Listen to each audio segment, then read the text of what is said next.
అక్షయ తృతీయ నాడు బంగారం కొనుక్కోమని ఎక్కడా లేదు. అక్షయ తృతీయ నాడు బంగారం కొనుక్కుంటే ఏమొస్తుంది? కలిపురుషుడు వస్తాడు ఇంటికి. ఎందుకంటే పరీక్షిత్ మహారాజు కలియుగ ప్రారంభంలో ఇచ్చినటువంటి స్థానములలో బంగారం ఒకటి. అక్షయ తృతీయ నాడు బంగారం తెచ్చి ఇంట్లో పెడితే అక్షయంగా కలిపురుషుడు వస్తాడు.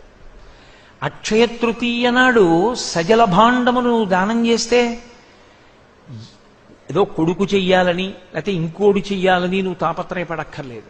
నీ జీవుడి కొరకు నువ్వు చేసేసుకున్నావు. ఎన్ని జన్మలకి అక్షయం, దానికి అంతు లేదు.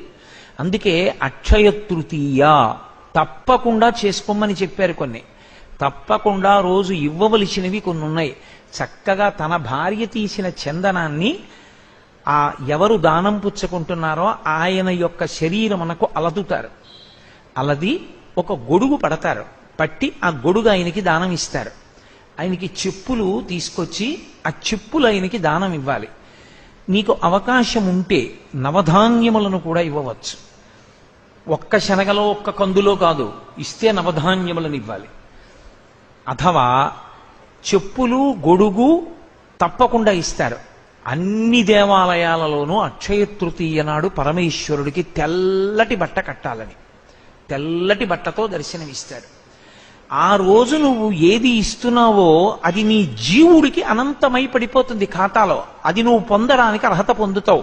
అక్షయ తృతీయ నాడు నీటి కుండ దానం చేసుకోలేకపోతే వాడిని వాడు పాడు చేసుకున్నంత దరిద్రుడు లోకంలో ఇంకొకడు ఉండడు. ఒక నీటి కుండ అక్షయ తృతీయ నాడు ఇవ్వలేకపోతే ఇక వాడిని ఎవరు ఉద్ధరిస్తారు? ఎవరు ఉద్ధరించగలిగిన వాళ్ళు ఉండరు. అవి తొణికిపోకుండా కీటకములు పడకుండా కొత్త గుడ్డ చేత ఆచ్ఛాదిస్తారు. వాసిని కట్టారంటారు. కట్టి పట్టికెళ్ళి చక్కగా నీటి కుండ ఇచ్చి నమస్కారం చేస్తారు. ఇది అక్షయ తృతీయ నాడు చేయవలసిన పని. అంతేగాని అక్షయ తృతీయ నాడు బంగారం కొనుక్కోండి అని చెప్పనూకూడదు. అక్షయ తృతీయ నాడు బంగారం కొనుక్కోనూకూడదు.